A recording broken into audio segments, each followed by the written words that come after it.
Hi, Rod. I'm Gary. I'm the founder of Couplespace, and my question is, we need 2 more people to really make our team complete. We need a very user interface, user experience savvy web app designer, and I'd love some innovative ways of knowing how to get somebody like this part-time, probably, if we're not yet funded.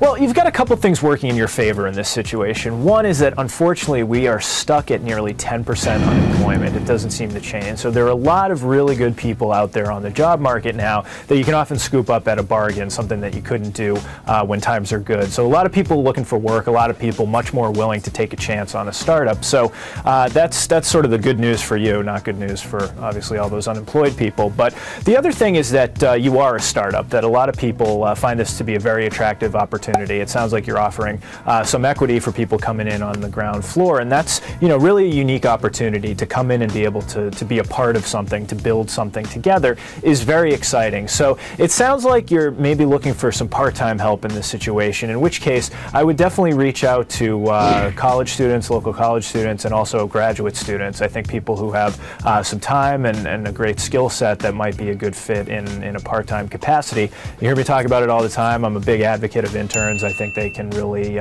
be a great asset to a company, and when they sort of grow with the company, they're often the first people that you're going to look at to hire. So in terms of, you mentioned Craigslist, people have varying degrees of success in terms of finding people. The way I approach hiring, and I think a lot of companies should do this, is really work in concentric circles. So you want to ask the people already working for you, do they know anyone? You want these first-hand recommendations. You want to reach out to your peers in the industry, people you've met at different events and trade groups. They often might have ideas. And then you keep widening the circle. The reality is that you don't need 200 resumes to cross your desk. You just need one good job candidate. So I think by asking the people that you know for personal recommendations, I think you're going to spend much less time reviewing resumes, and you're probably going to find a much better candidate as a result. Okay, we've got an email question here about inventions. Hi, Rod. My husband has an invention that he is making and wants to sell. He also wants to have his trademark on his products. We were told to get a patent on it, but have no idea where to start. We were told you have to first do a patent search. We really don't have the money to invest into any patent search, etc., but really do need to check into this. Where do we begin? Thanks loads, Sue.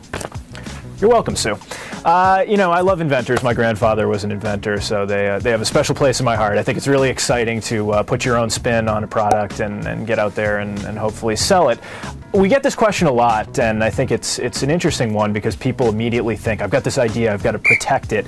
In a lot of cases, sometimes you might be spinning your wheels, that you might not need a patent to get out there and sell your product, because if it's close enough to something already on the market, or someone can come out with something that's very similar but doesn't actually use your patent, they can still sell it. So you might be spending all this time, in many cases all this money, trying to protect an idea that you might be better off just taking to market, getting out there and selling it.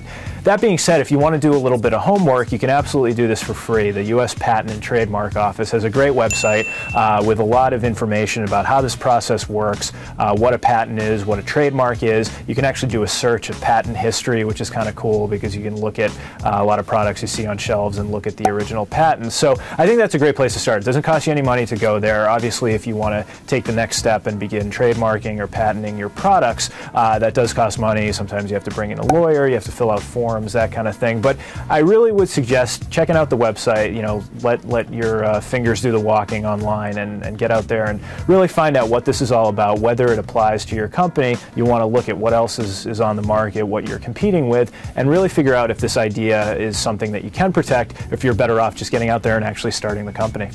The other thing is the fact that... Did you put a mic on? This time with audio.